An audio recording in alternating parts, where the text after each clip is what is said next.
MM Joshi ಆಸ್ಪತ್ರೆ ನೇತೃತ್ವದಲ್ಲಿ ನಡೆದ 3D ಲೈವ್ ವೈರ್ 2025 ಐಫೆಸ್ಟ್ ಕಾರ್ಯಕ್ರಮದ ಉದ್ಘಾಟನೆ ಸಮಾರಂಭವನ್ನು ಅತ್ಯಂತ ವಿಜೃಂಭಣೆಯಿಂದ ನಡೆಸಲಾಯಿತು. ಹೌದು, ಕಾರ್ಮಿಕ ಇಲಾಖೆ ಮಂತ್ರಿ, ಜಿಲ್ಲಾ ಉಸ್ತುವಾರಿ ಸಚಿವ ಸಂತೋಷ್ ಲಾಡ್, ಎಂಎಂ ಜೋಶಿ ಇನ್ಸ್ಟಿಟ್ಯೂಟ್ ಸಂಸ್ಥಾಪಕ, ಪದ್ಮಶ್ರೀ ಪ್ರಶಸ್ತಿ ಪುರಸ್ಕೃತ ಎಂಎಂ ಜೋಶಿ ಸೇರಿದಂತೆ ಅನೇಕ ನೇತ್ರ ತಜ್ಞರು ದೀಪ ಬೆಳಗಿಸಿ ಕಾರ್ಯಕ್ರಮದಲ್ಲಿ ಉಪಸ್ಥಿತರಿದ್ದರು.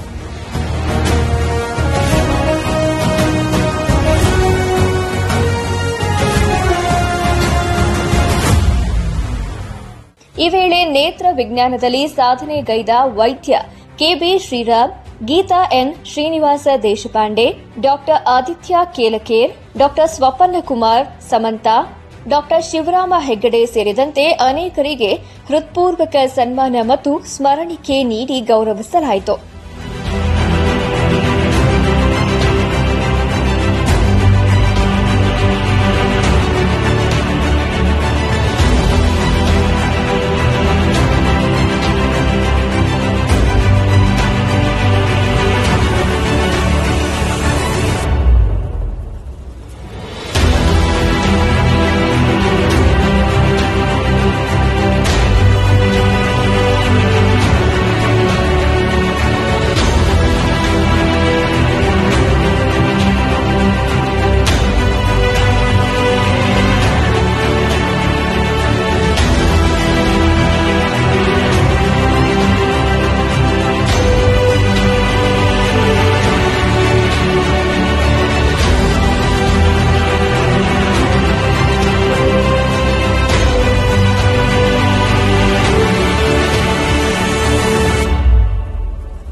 So it was indeed a great pleasure to come here to Hubli to attend this Live Wire Eye Conference, an excellent conference arranged by MM Joshi Eye Institute.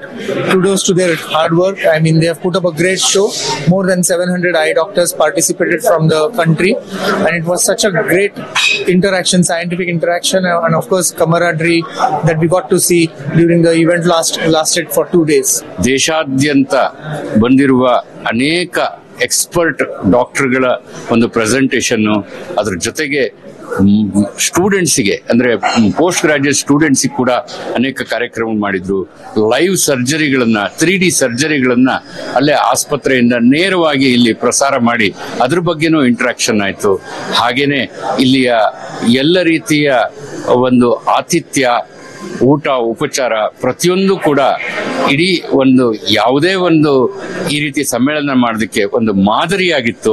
ಇದು ನಮ್ಮ ಸಂಸ್ಥೆ ಮಾಡುತ್ತಿರುವಂತಹ 28ನೇ conference, 3D live wire conference ಅಂತೇಳಿ ನಾವು ಏನ್ ಮಾಡ್ತಾ ಇದ್ದೀವಿ. ಇದರಲ್ಲಿ 350 ಜನರು practitioners, ophthalmic practitioners, eye surgeons ಮತ್ತು ಪೋಸ್ಟ್ ಗ್ರಾಜುಯೇಟ್ ಸ್ಟೂಡೆಂಟ್ಸ್ ಪಾರ್ಟಿಸಿಪೇಟ್ ಮಾಡ್ತಾರೆ. ಇದ್ರೊಳಗ ನ್ಯಾಷನಲ್ ಮತ್ತು ಇಂಟರ್ನ್ಯಾಷನಲ್ ಫ್ಯಾಕಲ್ಟಿ ಅವರು ಬಂದು ಲೆಕ್ಚರ್ಸ್ ಕೊಡ್ತಾರೆ. ಅದರಿಂದ ಅವರಿಗೆ ಸಾಕಷ್ಟು ಜ್ಞಾನ ಲಭ್ಯ ಆಗ್ತದೆ. ನಾವು ನಮ್ಮ ಸಂಸ್ಥೆ ಈ ಪೋಸ್ಟ್ ಗ್ರಾಜುಯೇಟ್ ರೆಕಗ್ನಿಷನ್ ಪಡೆದುಕೊಂಡು ಬಂದ ಮೇಲೆ 97ನೇ ಇಸ್ವಿಯಿಂದ ಇವತ್ತಿನವರೆಗೆ ನಾವು 28 ಕಾನ್ಫರೆನ್ಸ್ ಮಾಡ್ತಾ ಇದ್ದೀವಿ. ಇದರಿಂದ ನಮ್ಮ ಪ್ರಾಕ್ಟೀಷನರ್ಸ್ಗೆ ಮತ್ತು ಪೋಸ್ಟ್ ಗ್ರಾಜುಯೇಟ್ ಸ್ಟೂಡೆಂಟ್ಸ್ಗೆ ಬಹಳ ಲಾಭ ಆಗ್ತಾ ಇದೆ. ಅದರಿಂದ ಅವರಿಗೆ ಜ್ಞಾನ ಲಭ್ಯ ಆಗ್ತದೆ ಎಂಬುದನ್ನು ನಾನು ಸಂತೋಷದಿಂದ ಹೇಳಬಯಸ್ತೇನೆ. 1997ರಿಂದ ಪ್ರಸ್ತುತ 2025ರ ಇಲ್ಲಿವರೆಗೆ 28ನೇ ಐಫೆಸ್ಟ್ ಆಯೋಜಿಸಿದ ಕೀರ್ತಿಗೆ ಭಾಜನರಾದ ಎಂಎಂ ಜೋಶಿ ಸಂಸ್ಥೆಯ ಸಾಧನೆಯನ್ನ ಸಚಿವ Santosh Lad ಅಭಿನಂದಿಸಿದ್ರು. Last 2 days and including today, there will be 2 days of gathering, a lot of interaction of the knowledge based. Such innovative things has been always done by Mr. Joshi Saab, and it's a great organization which they have been doing the last 60 years, 55 lakh patients, more than almost 6 lakh patients, a free eye operation. It's a wonderful commanding job. I personally feel it's a great innovator, and sir, I take this opportunity to thank on behalf of all these countrymen, especially from South India, and especially I'm proud and honored to be on this occasion. Thank you so much for calling me, sir. Thank you so much. ಈ ಸಮ್ಮೇಳನದ ಮುಖ್ಯ ಉದ್ದೇಶ ಏನು ಅಂತಂದ್ರೆ, ನಮ್ಮ ಕಣ್ಣಿನಲ್ಲಿ ಹೊಸದಾಗಿ ಬರೋಕಂತ ತೊಂದರೆಗಳು, ಹೊಸದಾಗಿ ನವೀನವಾಗಿ ಸಿಗ್ತಾ ಇರುವಂತಹ ಚಿಕಿತ್ಸೆಗಳು ಅದಂತ ಹೇಗೆ ಅವಲಂಬಿಸಬೇಕು ಅಂತ ಹೇಳಿ.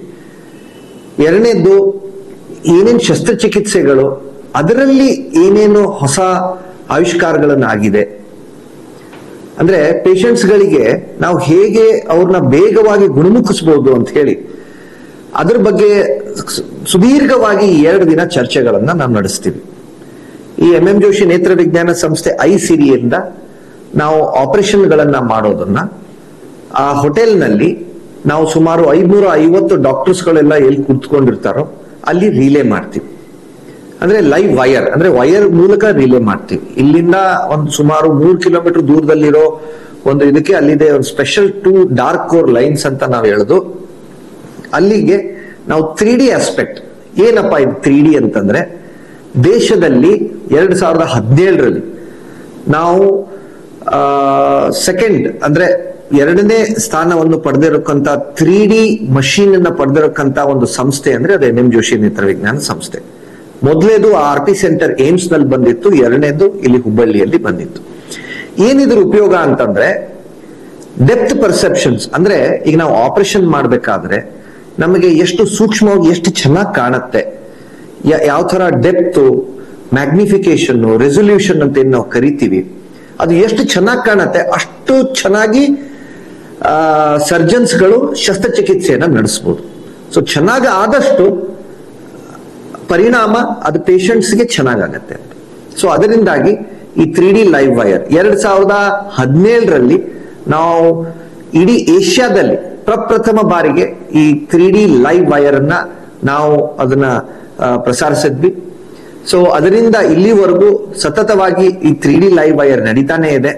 ಈ ತರ ನಾವು ಬೇರೆ ಬೇರೆ ರಾಜ್ಯಗಳಿಂದ ಕಣ್ಣಿನ ಡಾಕ್ಟರ್ಸ್ ಅನ್ನ ಕರೆದು ಅವ್ರು ಯಾವ ತರ ಸರ್ಜರೀಸ್ ಅನ್ನ ಮಾಡ್ತಾ ಇದ್ದಾರೆ, ಅವ್ರು ಯಾವ ತರ ಟ್ರೀಟ್ಮೆಂಟ್ ಅನ್ನ ಕೊಡ್ತಾ ಇದ್ದಾರೆ, ಅವ್ರು ನಮ್ ಜೊತೆ ಶೇರ್ ಮಾಡ್ಕೋತಾರೆ. ನಾವು ಯಾವ ತರ ಮಾಡ್ಕೋತೀವಿ ಅಂತ ನಾವು ಬೇರೆ ಡಾಕ್ಟರ್ಸ್ ಗಳ ಜೊತೆ ಹಂಚ್ಕೋತೀವಿ. ಸೊ ಹೀಗಾಗಿ ಇದು ಒಂದು 2 ದಿನದ ಒಂದು ಇದರೊಳಗೆ ಲೆಕ್ಚರ್ಸ್ ಗಳಿರುತ್ತೆ, ಸ್ಪೆಷಲ್ ಡೈಡಾಕ್ಟಿಕ್ ಲೆಕ್ಚರ್ಸ್ ಅಂತ ನಾವು ಕರಿಬಹುದು, ಸಿಂಪೋಸಿಯಮ್ಸ್ ಗಳಿರುತ್ತೆ, ಡಿಬೇಟ್ಸ್ ಗಳಿರುತ್ತೆ, ಹಾಗೂ ಶಸ್ತ್ರಚಿಕಿತ್ಸೆಗಳು. ಅಂದ್ರೆ ಕಣ್ಣಿನಲ್ಲಿ ಕಾರ್ನಿಯಾದಿಂದ ಹಿಡಿದು ರೆಟಿನಾವರೆಗೂ, ಅಂದ್ರೆ ಕಣ್ಣಿನಲ್ಲಿ ಈಗಾಗಲೇ 9 ರಿಂದ 10 ವಿಭಾಗಗಳಿವೆ. ಕಣ್ಣಿನಲ್ಲೇನೆ 10 ವಿಭಾಗಗಳಿದೆ. ಆ ಬೇರೆ ಬೇರೆ ವಿಭಾಗಗಳದ ಶಸ್ತ್ರಚಿಕಿತ್ಸೆಯನ್ನ ನಾವು ಹೇಗ್ ಮಾಡ್ಬೋದು ಅಂತ ನಾವು ಲೈವ್ ಟ್ರಾನ್ಸ್ಮಿಷನ್ ಅಲ್ಲಿ, ಈಗ ಅದು ಹೇಗೆ ನಿಮ್ಗೆ ಒಂದು ಸರಳವಾಗಿ ಹೇಳ್ಬೇಕಂದ್ರೆ ಲೈವ್ ಕ್ರಿಕೆಟ್ ಮ್ಯಾಚ್ ನೋಡ್ದಂಗೆ. ಈ ರೆಕಾರ್ಡೆಡ್ ಕ್ರಿಕೆಟ್ ಮ್ಯಾಚ್ ನೋಡೋದ್ರಲ್ಲಿ ಮಜಾ ಇರಲ್ಲ, ಯಾಕಂದ್ರೆ ಗೊತ್ತಾಗ್ಬಿಟ್ಟಿರುತ್ತೆ ಯಾರು ಗೆದ್ದಿದ್ದಾರೆ ಅಂತ ಹೇಳಿ. ಆದ್ರೆ ಲೈವ್ ಕ್ರಿಕೆಟ್ ಮ್ಯಾಚ್ ಅದೇನು ಒಂದು ಹುಮ್ಮಸ್ಸನ್ನ ತರುತ್ತೆ. ಅದೇ ರೀತಿ ಇಲ್ಲಿ ಲೈವ್ ಸರ್ಜರಿಗಳನ್ನ ಮಾಡಿ ಅದನ್ನ ಬೇರೆ ಡಾಕ್ಟರ್ಗಳಿಗೆ ಅದನ್ನ ತೋರಿಸಿ ಅದರದ್ದು ಏನೇನು ಅಡ್ವಾಂಟೇಜಸ್ ಏನು, ಡಿಸ್ಅಡ್ವಾಂಟೇಜಸ್ ಏನು, ಅದನ್ನೆಲ್ಲ ನಾವು ಡಿಸ್ಕಸ್ ಮಾಡಿ ಇದು ಬಹಳ ಯಶಸ್ಸುಗೊಂಡಿದೆ. ಇದಕ್ಕೆ ಡಾಕ್ಟರ್ KV ಸತ್ಯಮೂರ್ತಿ ಅವರು ಹಾಗೂ ಡಾಕ್ಟರ್ ಕೃಷ್ಣ ಪ್ರಸಾದ್ ಹಾಗೂ ಡಾಕ್ಟರ್ ಗುರುಪ್ರಸಾದ್ ನಿರ್ದೇಶಕರು, ಅವರು ಕೂಡ ಈ ಆಸ್ಪತ್ರೆಗೆ ಬಹಳ ವರ್ಷದಿಂದ ಈ ಡಾಕ್ಟರ್ MM ಜೋಶಿ ಅವ್ರನ್ನ ಕೈ ಜೋಡಿಸಿ ಈ ಒಂದು ಮಟ್ಟಕ್ಕೆ ಬರ್ಲಿಕ್ಕೆ ಅವರು ಕಾರಣೀಭೂತರಂದ್ರೆ ಅದು ತಪ್ಪಾಗ್ಲಿಕ್ಕಿಲ್ಲ. ಈಗ MM ಜೋಶಿ ನೇತ್ರ ವಿಜ್ಞಾನ ಸಂಸ್ಥೆ ಏನಿದೆ, ಇದು ಉತ್ತರ ಕರ್ನಾಟಕದಲ್ಲಿ ಒಂದು ಬಹಳ ಮುಖ್ಯವಾದ ಒಂದು ನೇತ್ರ ಚಿಕಿತ್ಸಾ ಸಂಸ್ಥೆ ಏನಿದೆ, ಇದು ತನ್ನ ವೃತ್ತಿ ಬಾಂಧವರಿಗೆ ಅಂದ್ರೆ ಉಳಿದ ನೇತ್ರ ತಜ್ಞರಿಗೂ ಕೂಡ ಒಂದು ಆದ ಕರ್ತವ್ಯ ಏನಪ್ಪಾ ಅಂದ್ರೆ, ನಾವು ಏನು ತಂತ್ರಜ್ಞಾನ ಉಪಯೋಗ ಮಾಡ್ತೀವಿ, ಹೊಸ ಏನು ನವೀನ ತಂತ್ರಜ್ಞಾನಗಳು ಹೊಸದಾಗಿ ಬರ್ತದೆ, ಅದನ್ನ ಎಲ್ಲರಿಗೂ ಪರಿಚಯಿಸಬೇಕು, ಅದನ್ನ ಎಲ್ಲರಿಗೂ ಕಲಿಸಬೇಕು ಅನ್ನೋ ಉದ್ದೇಶದಿಂದ, ಮತ್ತೆ ಒಬ್ಬರಿಗೊಬ್ಬರಿಗೆ ಪರಸ್ಪರ ಒಂದು ವಿಚಾರ ವಿನಿಮಯ ಮಾಡಿಕೊಂಡು ನಾವು ಇನ್ನಷ್ಟು ಹೆಚ್ಚು ಉತ್ತಮವಾದ ಸೇವೆಯನ್ನು ಕೊಡಬೇಕಂತ 1997ರಿಂದ ನಾವು ಅವಿರತವಾಗಿ ಪ್ರತಿ ವರ್ಷ ಈ ಕಾರ್ಯಕ್ರಮ ಮಾಡ್ತಾ ಇದ್ದೇವೆ.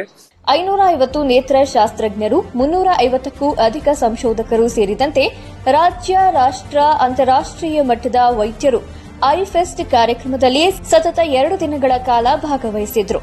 ಐಫೆಸ್ಟ್ ಕಾರ್ಯಕ್ರಮ ಕೇವಲ ಜಾಗೃತಿ ವೇದಿಕೆ ಅಷ್ಟೇ ಅಲ್ಲದೆ ಸಾಧಕರ ಸಾಧನೆಯನ್ನ ಯುವ ಪೀಳಿಗೆಗೆ ಪರಿಚಯಿಸುವ ಪಾಠಶಾಲೆಯಾಯಿತು.